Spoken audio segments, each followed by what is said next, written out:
एनरन cosmetic लाए हैं आपके लिए 6 नए प्रकार के aroma. Chrysler, rich in fragrance and class in the name. Mysterio, this fragrance brings people close. Forest, the classic wild green fragrance. Midnight, once upon a midnight dreary. उरुसा, one of the most loved fragrance. Bond Street, perfect fragrance to make a right impression at first sight. एनरन का इत्र आपको पूरे दिन खुशनुमा रखेगा। एक बार आप भी इसे जरूर इस्तेमाल करें।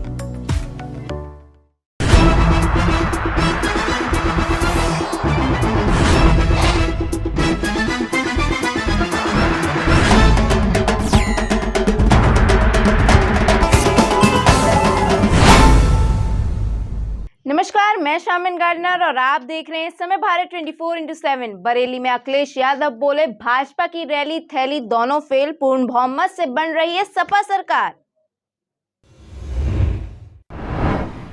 पहले चरण के मतदान के रुझान के बाद जनता ने मार्च का इंतजार खत्म कर दिया है। 10 फरवरी को ही साफ हो गया कि पूर्ण बहुमत से समाजवादी पार्टी प्रदेश में गठबंधन की सरकार बनाने जा रही है। चुनाव में बीजेपी की रैली व थैली दोनों फेल हो गई हैं। जनता समाजवादी पार्टी का चुनाव लड़ रही है। चुनाव में भाजपा का सफाया हो चुका है। यह बातें गुरुवार शाम समाजवादी पार्टी के राष्ट्रीय अध्यक्ष अखिलेश यादव ने होटल रेडिसन में आयोजित प्रेस कॉन्फ्रेंस में कही। सवालों के जवाब में अखिलेश ने हर बार भाजपा मुख्यमंत्री व उनके नेताओं को आड़े हाथों लिया। कहा कि भाजपा को अपने संकल्प पत्र पर 2 मिनट का मौन रखना चाहिए। भाजपा का संकल्प पत्र महज घोषणा है, जबकि सपा का मैनिफेस्टो योजनाएं हैं। डबल इंजन की सरकार ने प्रदेश में सिर्फ भ्रष्टाचार को डबल गुना बढ़ाने का काम किया है। प्रथम चरण मतदान के बाद उत्तर प्रदेश के उप मुख्यमंत्री केशव प्रसाद मौर्य ने मतदाताओं का किया आभार। उत्तर प्रदेश के पश्चिम क्षेत्र की जिन 58 सीटों के लिए मतदान हुआ, उसमें मतदाताओं ने बढ़ चढ़ करके हिस्सा लिया और हमारे संगठनात्मक स्रोत के अनुसार 61% से अधिक मतदान हुआ है। और इस मतदान में बढ़ चढ़ करके हिस्सा लेने के लिए मैं विशेष तौर से भारतीय जनता पार्टी की ओर से मतदाताओं के प्रति धन्यवाद व्यक्त करता हूँ। और प्रथम चरण का मतदान जो हुआ है वह अतीत का याद को ध्यान में रखते हुए, वर्तमान को देखते हुए और भविष्य की सुरक्षा को लेकर के आज लोगों ने बढ़ चढ़ करके मतदान किया है। इसलिए मैं मतदाताओं के प्रति तो आभार प्रकट ही करता हूं, लेकिन जिस सुशासन और विकास के मुद्दे पर हम सब लोग जनता के बीच में गए थे, वह सुशासन विकास के लिए वोट पड़ा है।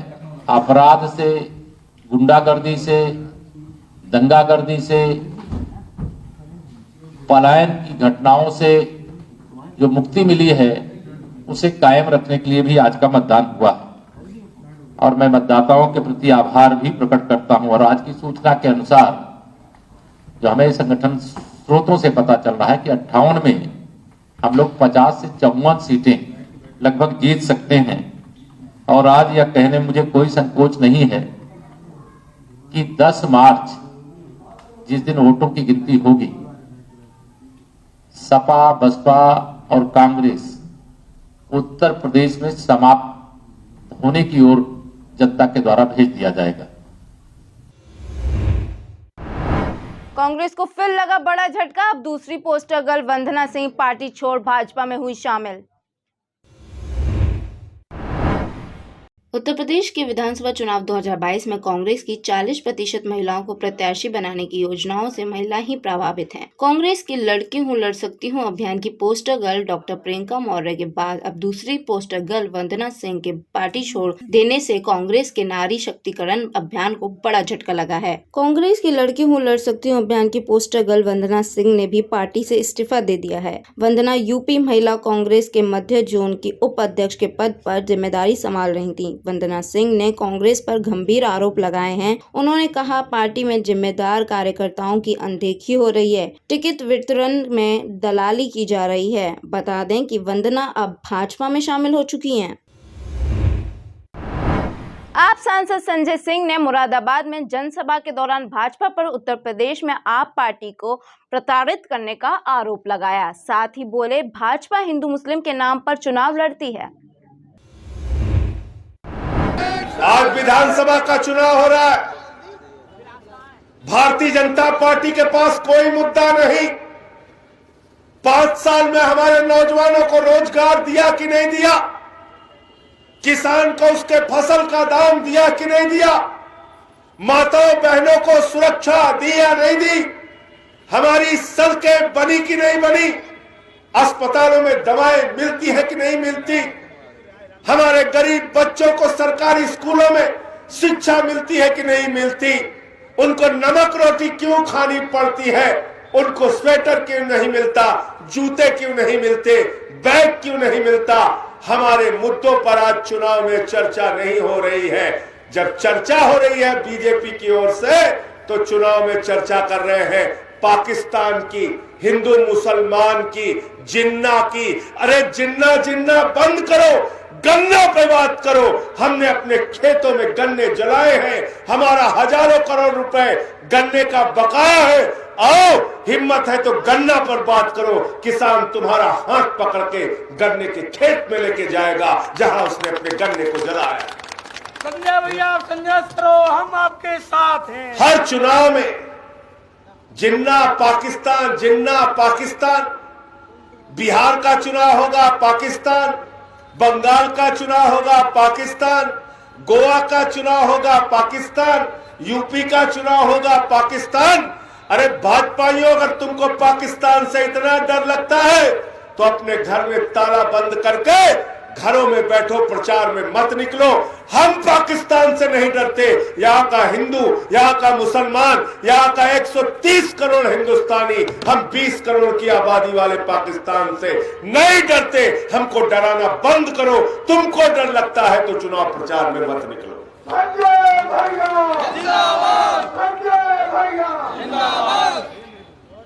अभी एक नया मुद्दा इन्होंने खड़ा कर दिया, हिजाब का मुद्दा।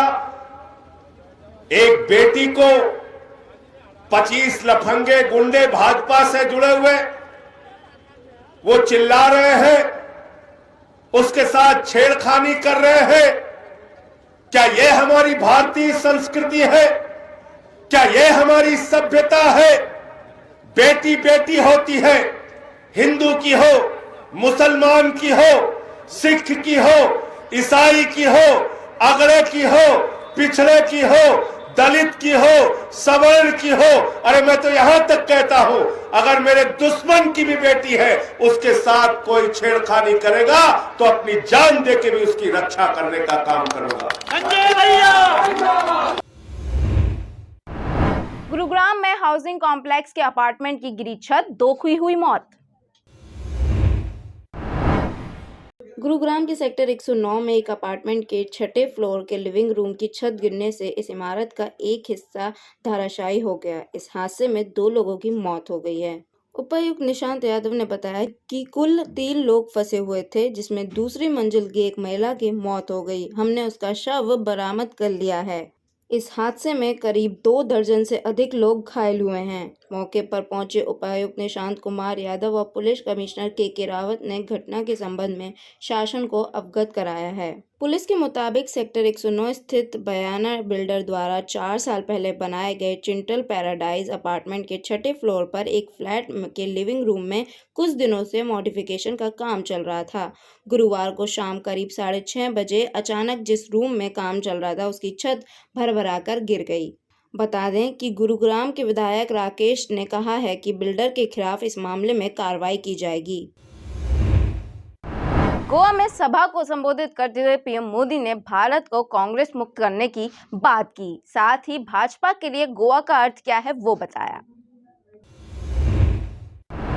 देव बोडगेश्वर की मुझ पर असीम कृपा रही कि मेरे जीवन के महत्वपूर्ण पलों में गोवा की धरती को इतना निर्णायक बनाया। आज जो आप मुझे जिस रूप में देख रहे हैं ना, जहां मुझे देख रहे हैं, इसकी शुरुआत गोवा से हुई थी।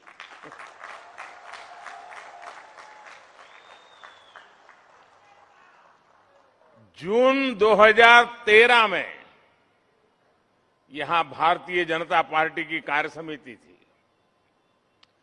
और जून 2013 में जब मैं गोवा की इसी धरती पर था, तो भारतीय जनता पार्टी ने मुझे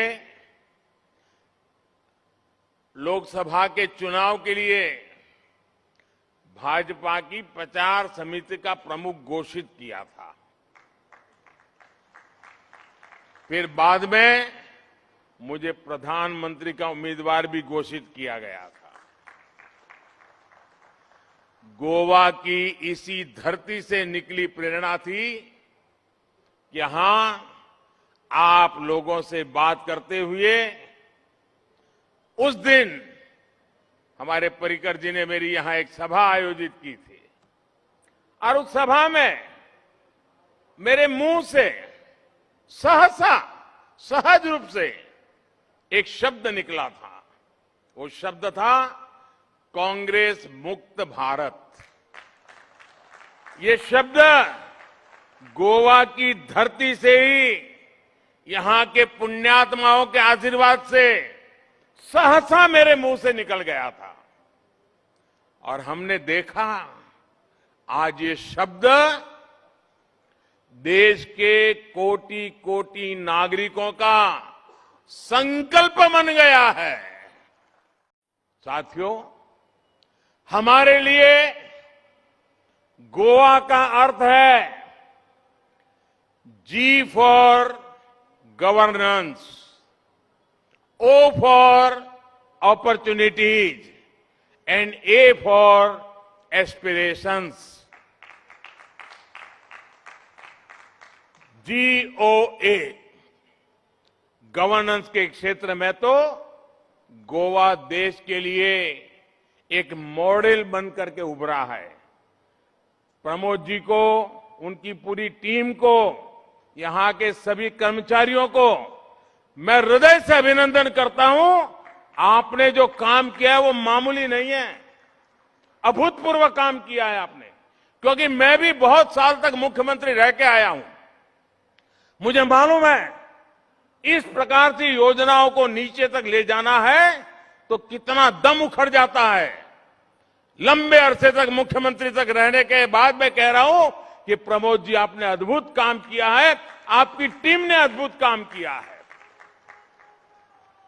हमारे युवा मुख्यमंत्री केवल योजनाओं को शुरू करने की बात नहीं करते, बल्कि प्रमोद जी का लक्ष्य है गोवा के संकल्पों को 100% पूरा करना। वैक्सीनेशन की अभी मैंने बात की, उसमें भी गोवा 100%। स्वच्छ भारत मिशन में गोवा में 100% कवरेज। जल जीवन मिशन के तहत गोवा में 100% कवरेज। गोवा ने बिजली पहुंचाने का काम भी 100% पूरा किया। जरूरतमंदों को मुफ्त राशन देने के मामले में भी गोवा 100% है। इसी तरह गोवा अब 100% रिन्यूएबल एनर्जी प्लांट पर भी काम कर रहा है। ये बहुत बड़ा काम है। दुनिया को जब पता चलेगा कि गोवा 100% रिन्यूएबल एनर्जी की तरफ गया है, विश्व के लिए अजूबा होगा और गोवा की चर्चा दुनिया के हर कोने में होगी। ये काम प्रमोद जी कर रहे हैं। अनुराग ठाकुर का दावा, करहल में हारेंगे अखिलेश। बोले, पहले चरण में जनता ने गुंडाराज से मुक्ति दिलाने वाली योगी सरकार को वोट दिया। उत्तर प्रदेश में विधानसभा चुनाव में दूसरे चरण का प्रचार चरम पर पहुंच चुका है। राजनीतिक दलों के बीच जुबानी जंग जारी है। एक दूसरे पर आरोप प्रत्यारोप का दौर भी जारी है। केंद्रीय मंत्री भाजपा नेता अनुराग ठाकुर ने वाराणसी में भाजपा उम्मीदवारों के लिए प्रचार किया। इस दौरान उन्होंने कहा कि कल पहले चरण के मतदान हुए। उत्तर प्रदेश की जनता ने गुंडाराज और माफिया राज को मुक्त कराने के लिए योगी जी की सरकार ने जो 5 साल में जो काम किया है उसको फिर एक बार सत्ता में लाने के लिए वोट किया है। अनुराग ठाकुर ने दावा किया है कि अखिलेश यादव अपनी सीट से चुनाव हारेंगे। एक बार फिर राहुल गांधी ने मोदी सरकार पर 2 हिंदुस्तान बनाने का आरोप लगाया। साथ ही बोले कांग्रेस की सरकार आने पर उत्तराखंड में स्वास्थ्य घर घर तक पहुंचाएंगे। कुछ दिन पहले लोकसभा के भाषण में मैंने कहा कि नरेंद्र मोदी जी की सरकार 2 हिंदुस्तान बना रही है। एक हिंदुस्तान अरबपतियों का, प्राइवेट हवाई जहाज का, मर्सिडीज गाड़ी का, चुने हुए लोगों का हिंदुस्तान, उसमें 5, 10, 15 अरबपति हैं। और दूसरा हिंदुस्तान करोड़ों लोगों का, गरीब, बेरोजगार हिंदुस्तान। 2 हिंदुस्तान बन रहे हैं। आप इस बात से सहमत हो? मानते हो इस बात को?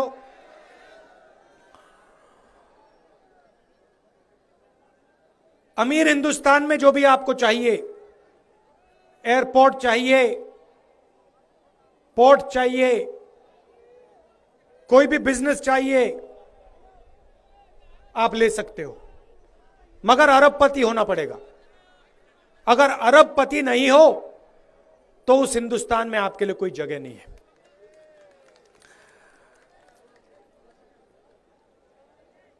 भाषण में मैंने यह भी कहा कि नरेंद्र मोदी जी ने देश को बांटने का काम किया, नफरत फैलाने का काम किया। और मैंने चीन के बारे में बोला कि चीन की सेना हिंदुस्तान की जमीन के अंदर आज बैठी है, मगर नरेंद्र मोदी उसके बारे में कुछ नहीं कहते। कोरोना के समय आपको चारों ओर दौड़ना पड़ा, कहीं गैस सिलेंडर ढूंढने के लिए, कहीं अस्पताल, कहीं दवाइयां। ऐसा उत्तराखंड हमें नहीं चाहिए। हमारा चौथा वायदा, स्वास्थ्य को हम आपके दरवाजे तक ले आएंगे। अगर आपको दवाइयों की जरूरत होगी, एम्बुलेंस की जरूरत होगी, इलाज की जरूरत होगी, उत्तराखंड की सरकार एम्बुलेंस और दवाइयां और डॉक्टर आपके दरवाजे तक डायरेक्ट पहुंचा देगी। और जहां उत्तराखंड में गाड़ी नहीं पहुंच सकती, वहां मोटरसाइकिल की एम्बुलेंस आप तक पहुंच जाएगी। और जहां मोटरसाइकिल नहीं पहुंच सकती, वहां ड्रोन के माध्यम से हम दवाई आपके दरवाजे तक पहुंचा देंगे। देश में कोरोना के 58,000 नए मामले, 3 दिन बाद घट रहे हैं मौतों के आंकड़े।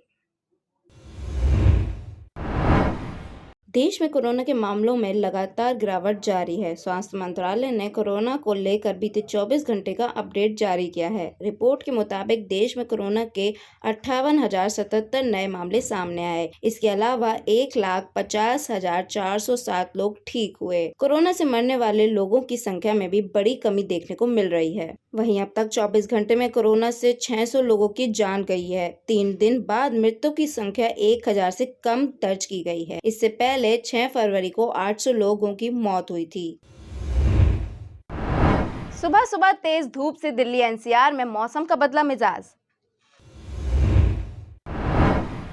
पिछले दिनों सक्रिय हुए पश्चिमी विक्षोभ के चलते बारिश के बाद हुई मौसमी बदलाव से राहत मिलने लगी है।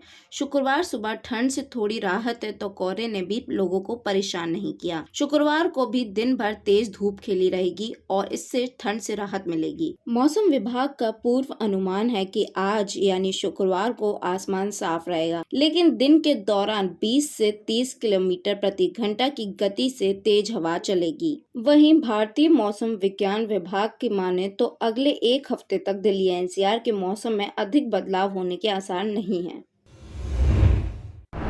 ऐसी ही बड़ी खबरों को जानने के लिए बने रहें समय भारत 24/7 के साथ। तब तक के लिए धन्यवाद।